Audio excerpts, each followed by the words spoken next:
नमस्कार, फाइटर समाचार में आपका स्वागत है। पेश आज 10 अक्टूबर सुबह 6 बजे राजस्थान की खास खबरें। राजस्थान, मध्य प्रदेश, छत्तीसगढ़, तेलंगाना और मिजोरम में विधानसभा चुनावों की तारीख का ऐलान हो गया है। चुनाव आयुक्त राजीव कुमार ने प्रेस वार्ता में बताया कि छत्तीसगढ़ में 2 फेज में 7 और 17 नवंबर को वोटिंग होगी। इसके अलावा मध्य प्रदेश में 17 और राजस्थान में 23 नवंबर को सिंगल फेज में मतदान होगा।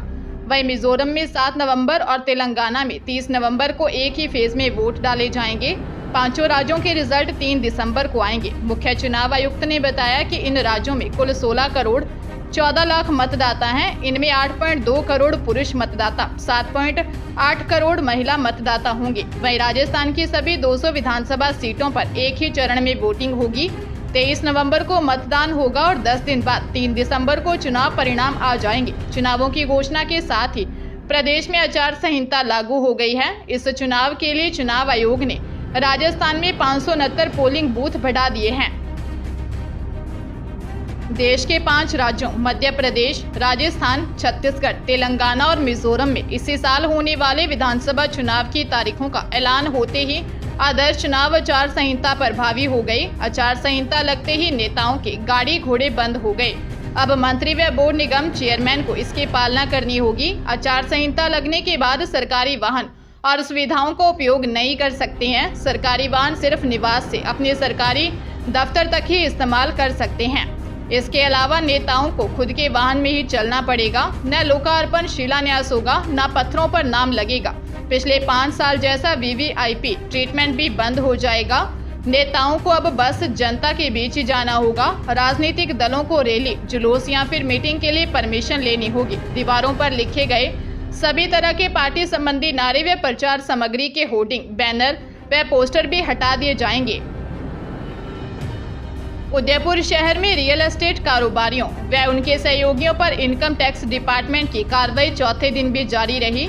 विभाग की टीमों ने कारोबारियों के घरों व अन्य ठिकानों पर संपत्ति से जुड़े कई अहम दस्तावेज जुटाए। साथ ही तीनों रियल एस्टेट कंपनियों व इनके सहयोगियों के दफ्तर व घरों से करीब 70 करोड़ रुपए की अघोषित संपत्ति मिली है। सूत्रों के अनुसार डिपार्टमेंट के 200 से अधिक अफसरों और कर्मचारियों व 100 से अधिक पुलिस कर्मियों की 40 टीमें मिलकर बीते 4 दिन से कार्रवाई में जुटी हैं। इन टीमों में Archie group of builders, Meenakshi prime property and Finlease और होटल व खनन कंपनी बुला कंस्ट्रक्शन के 40 से अधिक ठिकानों पर सर्च ऑपरेशन चलाया। चौथे दिन खोले गए करीब 17 बैंक लॉकरों में 70 करोड़ रुपए की बेनामी संपत्ति होने की बात सामने आई है। इसमें 6 किलो सोना, 90 किलो चांदी व 2.5 करोड़ कैश शामिल हैं। कारोबारियों में आर्ची ग्रुप के निदेशक शांतिलाल जैन, बुला कंस्ट्रक्शन के निदेशक नरेश बुला शामिल हैं। राजस्थान में मानसून के विदा होने के साथ अब दिन रात के तापमान में उतार चढ़ाव होने लगा है। अगले कुछ दिन में यह अंतर और बढ़ने लगेगा।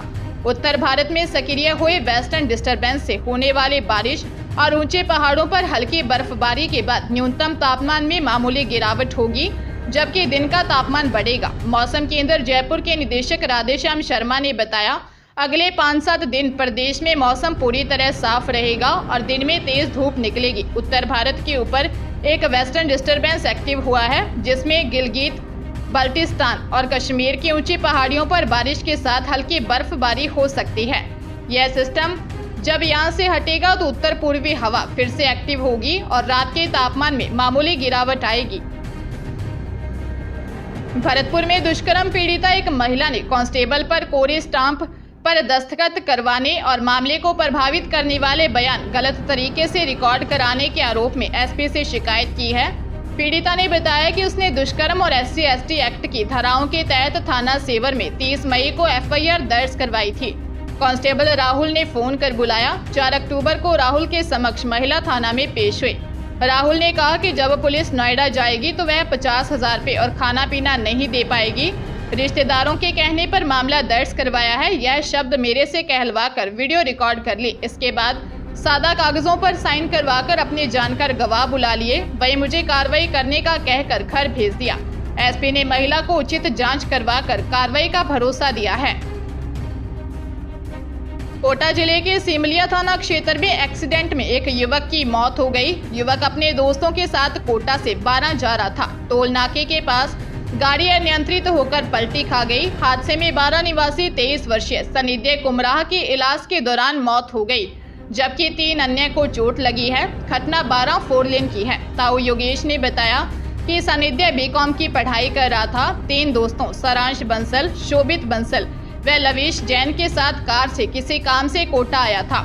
रात को चारों दोस्तों ने वापस 12 के लिए निकले हुए थे। सनिध्य कार में पीछे की सीट पर बैठा, कार को दोस्त चला रहा था। सिमलिया टोल नाके से पहले कार अचानक अनियंत्रित होकर पलट गई, जिसमें चारों घायल हो गए। हादसे में सनिध्य की मौत हो गई। सनिध्य के पिता 12 में व्यापारी हैं। सिमलिया थाना पुलिस हादसे के कारणों की जांच कर रही है। नागौर जिले के कुचामन सिटी में डिडवाना पुलिस ने लूटपाट करने वाले एक गिरोह के 2 सदस्यों को गिरफ्तार किया है। गिरफ्तार आरोपियों में से एक महिला भी शामिल है। पुलिस ने आरोपियों के कब्जे से 1,75,000 रुपए नगद व करीब 80,000 रुपए के जेवरात बरामद किए हैं। आरोपी 3 अक्टूबर को कुचामन सिटी के छिपा मोहल्ला गुलजारपुरा चौक निवासी 67 वर्षीय मोहम्मद इकबाल भाटी से 3 लाख रुपए से भरा बैग लूटकर फरार हो गए थे। पुलिस दोनों आरोपियों से पूछताछ कर रही है। सीआई राजेश डूडी ने बताया कि लूटपाट के मामले में मोहम्मद अख्तर निवासी सहरसा बिहार, हाल निवासी गाजियाबाद यूपी व पश्चिम बंगाल के मालदा निवासी एक महिला को गिरफ्तार किया है। पुलिस ने दोनों आरोपियों को छोटी खाटू के नजदीक से उस समय गिरफ्तार किया जब ये लोग एक नई घटना को अंजाम देने की तैयारी कर रहे थे। सीकर जिले में एटीएम कार्ड बदलकर हजारों रुपए की ठगी का मामला सामने आया है। बदमाश ने एटीएम से कैश निकाल रहे शिकायतकर्ता का एटीएम कार्ड बदल लिया और कैश निकाल लिया। रिंगस थाने में 40 वर्षीय कानाराम निवासी डेरा वाली ढाणी ने बताया कि वह रिंगस में एसबीआई बैंक के सामने एटीएम से कैश निकालने गया था। कानाराम ने 15,000 रुपए निकाले और कैश गिनने लग गया। इस दौरान एटीएम में एक अनजान व्यक्ति कानाराम से टकरा गया और उसने एटीएम कार्ड बदल लिया। कुछ दिनों बाद कानाराम एटीएम में कैश निकालने गया तो उसका अकाउंट खाली था। पुलिस ने मामला दर्ज कर सीसीटीवी फुटेज के आधार पर आरोपी की तलाश शुरू कर दी है।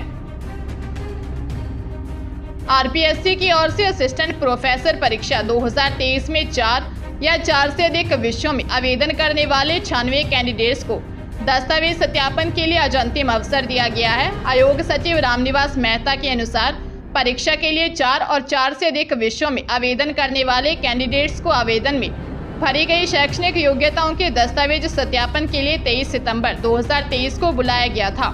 इसके लिए इन 297 कैंडिडेट्स की सूची आयोग की वेबसाइट पर जारी कर ईमेल, एसएमएस और स्पीड पोस्ट के जरिए पत्र प्रेषित कर सूचित किया था। इसके बाद भी निर्धारित दिनांक और समय पर 106 कैंडिडेट अनुपस्थित रहे। कुछ कैंडिडेट्स ने निर्धारित दस्तावेज शैक्षणिक योग्यता के संबंध में विशेषकर स्नातकोत्तर उपाधि के दस्तावेज भेजे, फिर भी 96 अनुपस्थित रहे थे। अमृतसर के एक होटल में नाबालिग लड़की के साथ बुआ के सामने दुष्कर्म का मामला सामने आया है। तरनताਰਨ पुलिस ने बुआ सहित 3 लोगों के खिलाफ मुकदमा दर्ज कर थाना कोतवाली ई डिवीजन अमृतसर को सौंप दी है।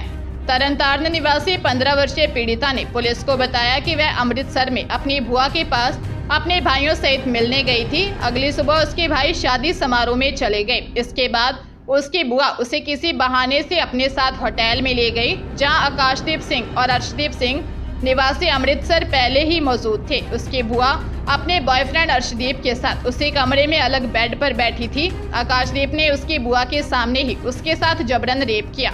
पुलिस मामले की जांच कर रही है।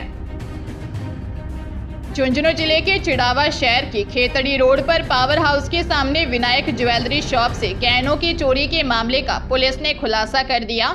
सीआई विनोद सामरिया ने बताया कि 5 अक्टूबर को खेतड़ी रोड पर पावर हाउस के सामने हिमांशु जांगीर की विनायक ज्वेलर्स शॉप में दुकान के पीछे से चोर ने हॉल कर सोने चांदी के गहने चोरी कर लिए।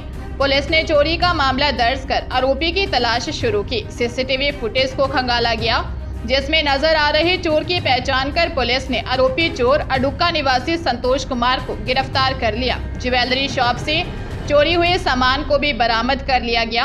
आरोपी से पूछताछ में अन्य वारदात भी खुलने की संभावना है। नवगठित बलोत्रा जिले की 25 पुलिस टीमों ने 32 स्थानों पर दबिश देकर 40 आरोपियों को गिरफ्तार किया है। इन आरोपियों में हिस्ट्री शीटर, स्थायी वारंटी वांटेड आरोपी शामिल हैं। पूरी टीम में 101 पुलिस अधिकारियों सहित जवान शामिल थे। पुलिस लगातार अभियान चलाकर कार्रवाई कर रही है। एसपी हरिशंकर के मुताबिक विशेष अभियान में 25 स्पेशल टीमें बनाई गई हैं। टीमों में 101 डीएसपी थानाधिकारी के साथ पुलिस के जवान शामिल थे। टीमों ने करीब 32 जगहों पर दबिश दी। 40 आरोपियों को गिरफ्तार किया गया। स्पेशल टीम ने कल्याणपुर इलाके के हिस्ट्री शीटर महेंद्र सिंह निवासी कल्याणपुर को गिरफ्तार किया है। इसके साथ 7 स्थायी वारंटी को गिरफ्तार किया। एक वांटेड आरोपी को भी गिरफ्तार किया है। वही टीमों ने 29 गिरफ्तारी वारंटी को गिरफ्तार किया है। वही निरोधात्मक कार्रवाई करते हुए 9 आरोपियों को गिरफ्तार किया है।